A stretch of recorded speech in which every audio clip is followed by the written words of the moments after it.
Hello everyone, this is Temple and welcome back to your on YouTube channel named English बातें। और आज के video में आपका कन्फ्यूज़न दूर होने वाला है क्योंकि हम बात करने वाले हैं काश वाले सेंटेंसेस पर, क्योंकि काफ़ी लोगों को इसमें कन्फ्यूज़न होता है कि इसमें हमें क्या बोलना है। तो सबसे पहले बात करते हैं, जब भी हम काश वाले सेंटेंसेस का यूज़ करते हैं, काश मेरे पास ये होता, काश मेरे पास वो होता, तब हम कंफ्यूज हो जाते हैं कि हमें क्या बोलना है और क्या नहीं बोलना है। तो आज इसी पर बात करेंगे, तो लेट्स गेट स्टार्टेड। तो सबसे पहले बात करते हैं, काश जहाँ भी हम यूज़ करेंगे वहाँ पर हम पास्ट टेंस का यूज़ करेंगे और इसी में काफ़ी लोगों को कन्फ्यूज़न होता है, तो उसी के बारे में बात करेंगे। जब भी हम काश वाले सेंटेंसेस यूज़ करते हैं तो उसमें हम सोचते हैं कि हमारे पास ये होता, हमारे पास वो होता। तो जब भी हम ये सोचते हैं कि ये होता, तो उसमें हम पास्ट टेंस का यूज़ करेंगे, प्रेजेंट का नहीं। तो सबसे पहले बात करते हैं पास्ट, सिंपल पास्ट की। तो इसमें विश होती है हमारी कि हमारे पास ये होता या हमारे पास वो होता, तो हम विश के साथ पास्ट टेंस को लगाएंगे। प्रेजेंट सिचुएशन के लिए काश, जब हमें कोई दुख या रिग्रेट होता है, किसी बात पर अफसोस होता है कि हमारे पास काश ये होता या हमारे पास वो होता, तब हम उन सेंटेंसेस स्ट्रक्चर के बारे में बात करेंगे। तो सबसे पहले बात करते हैं इसके रूल्स की। सब्जेक्ट प्लस जो आपकी विश है, उसके बाद सब्जेक्ट प्लस वर्ब, इसमें हम सिंपल पास्ट का यूज़ करेंगे। तो सबसे पहले सब्जेक्ट में आ जाएगा आई, ही, शी, इट, सभी के साथ हम वर लगाएंगे। एग्जाम्पल, काश मैं अमीर होता, तो हम क्या बना देंगे, आई विश आई वर रिच। काश मेरे पास कार होती, आई wish I had a car. सबके साथ वर आएगा या हैड आएगा, वह मतलब पास्ट में आएगा, प्रेजेंट में नहीं आएगा। काश वह यहाँ होता, I wish he were here. सभी में आपने देखा वर का यूज़ हुआ है या हैड का यूज़ हुआ है। जो हमारी विश है वो हम ऐसे बोलते हैं ना, काश ऐसा होता, काश ऐसा होता, तो उसके लिए हम हैड या वर का यूज़ करेंगे, पास्ट टेंस का यूज़ करेंगे। आपको यही ध्यान रखना है। नेक्स्ट बात कर लेते हैं हमारी विश, उसके साथ हम कुड लगाएंगे। जब हम किसी एबिलिटी या पॉसिबिलिटी की इच्छा करते हैं, तब इसका स्ट्रक्चर क्या रहेगा, रूल क्या रहेंगे इसके, wish plus could. Subject rule देख लेते हैं, सब्जेक्ट प्लस आपकी wish plus subject plus could plus verb. Example, काश मैं उड़ सकता। जब हम ऐसे सेंटेंसेस का यूज़ करते हैं जो हम नहीं कर सकते और हम विश करते हैं कि काश हम ऐसा कर सकते, काश हम वैसा कर सकते, तब हम इन सेंटेंसेस का यूज़ करते हैं, इस स्ट्रक्चर का यूज़ करते हैं। यही इसके रूल हैं। जैसे आई विश आई कुड फ्लाई, काश मैं उड़ सकता, काश मैं तुम्हारी मदद कर सकता या कर पाता, आई wish I could help you. इस तरह की कंडीशन में हम कुड लगाएंगे, ठीक है। जब हम बोलते हैं कि काश मैं अमीर होता, काश मेरे पास कार होती, काश मैं वहाँ होता या मैं यहाँ होता, तब हम वर या हैड का यूज़ करेंगे। लेकिन जब हमारी ऐसी विश होती है जो हम पूरा नहीं कर सकते, तब वहाँ पर हम कुड लगा देंगे। जैसे मैंने आपको बताया, काश मैं उड़ सकता, आई wish I could fly, I wish I could help you, ठीक है। तो क्योंकि जब हमारी एबिलिटी या पॉसिबिलिटी की इच्छा हो लेकिन हम नहीं कर सकते, वहाँ पर हम कुड लगा देंगे। नेक्स्ट हमारा आता है विश, उसके साथ हैड प्लस वर्ब की थर्ड फॉर्म। जब हमें कोई पास्ट रिग्रेट हो, जब हमें पास्ट पर अफसोस हो, कुछ हमसे गलती हुई हो पास्ट में, उस पर हमें अफसोस हो, हमें रिग्रेट हो उस पर, तब हम क्या रूल फॉलो करेंगे, तब हम विश के साथ हैड लगा देंगे और वर्ब की थर्ड फॉर्म। रूल देख लेते हैं, subject plus wish plus subject plus had आ जाएगा यहाँ पर। आपको ये ध्यान रखना है, इसमें हम हैड लगा देंगे जब हमें पास्ट किसी बात पर अफसोस हो, रिग्रेट हो, वहाँ पर हम क्या लगा देंगे, हैड लगा देंगे।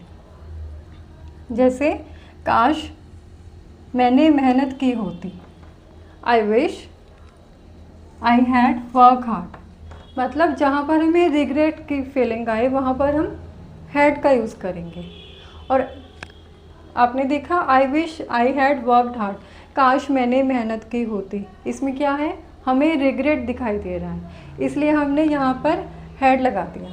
और जहाँ पर हम एबिलिटी या पॉसिबिलिटी की बात करते हैं जिसको हम पूरा नहीं कर सकते, वहाँ पर हम क्या लगा देंगे, कुड लगा देंगे। जैसे एक सेंटेंस था आई विश आई कुड फ्लाई, तो वहाँ पर हमने क्या लगा दिया, कुड लगा दिया।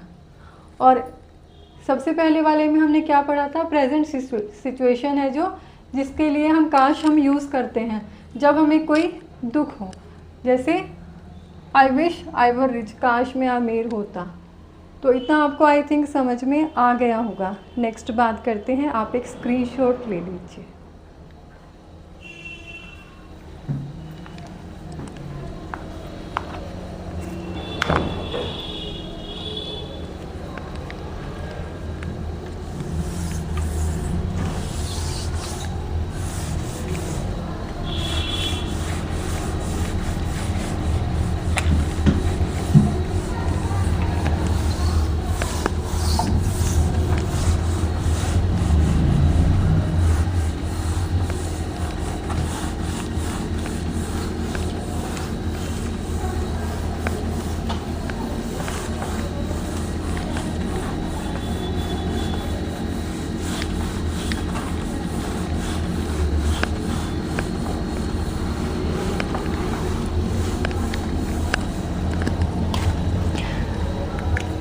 नेक्स्ट हमारा सेंटेंस है हैड वाला।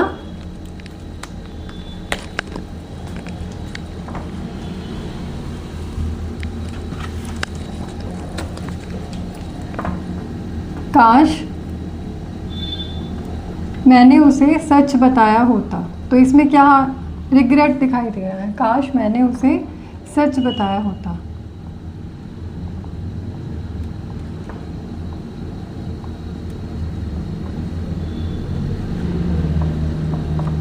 तो क्या आ जाएगा, I wish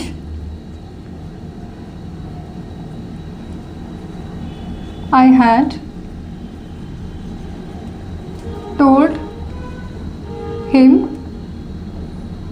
truth, told him the truth.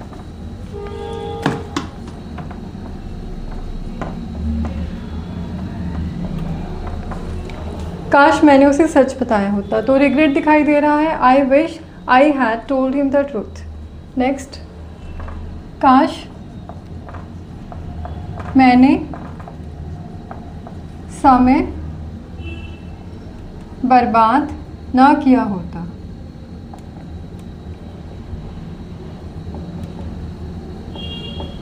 I wish I had not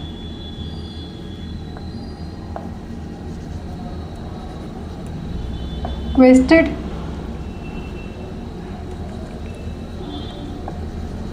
the time। इसमें रिग्रेशन दिखाई दे रहा है, तो क्या आ जाएगा, हैड।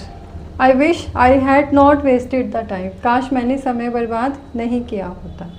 इसके आगे हम बात करते हैं, अभी तक हमने जितने सेंटेंस किए काश वाले, उसमें हमने आई विश का यूज़ किया। एक और हम स्ट्रक्चर की बात करेंगे, इफ़ ओनली की। इसके एक्सेप्टिस हम इफ़ ओनली का भी यूज़ करते हैं। एडवांस इंग्लिश में आई विश का और इफ़ ओनली दोनों का यूज़ किया जाता है।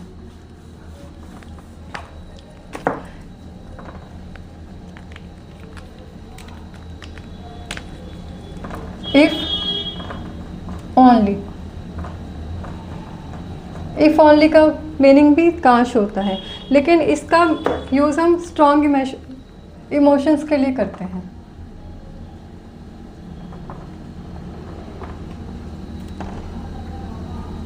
इमोशनल और स्ट्रॉन्ग एक्सप्रेशन के लिए किया जाता है।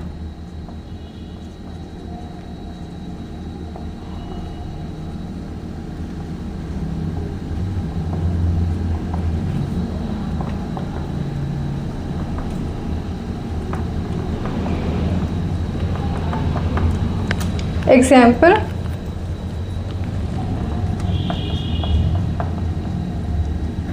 काश तुम यहाँ होते।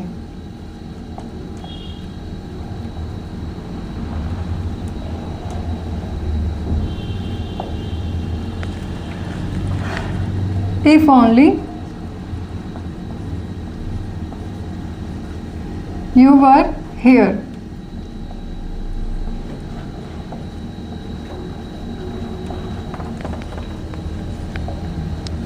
इफ़ ओनली का यूज़ हमने कहाँ किया है, जहाँ पर स्ट्रॉन्ग इमोशनल एक्सप्रेशन दिखाई देते हैं, जैसे काश तुम यहाँ होते, तो if only you were here. इसके अलावा एक्सेप्ट दिस एक और यूज़ होता है वुड दैट का।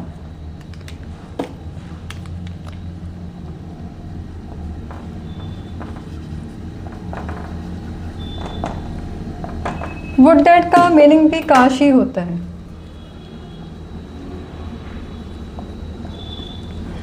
लेकिन ये थोड़ा फॉर्मल यूज़ होता है, इसका फॉर्मली यूज़ किया जाता है।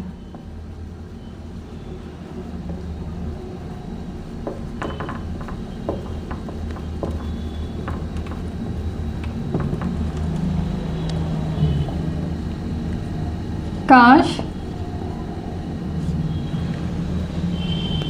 मैं अमीर होता।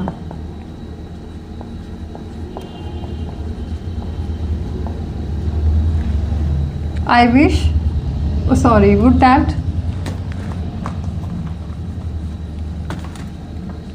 आई were rich.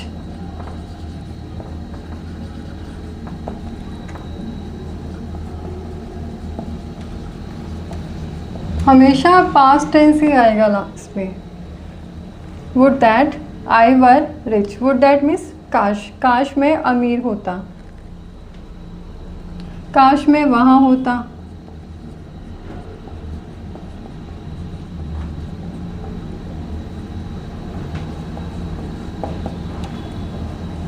Would that I were there.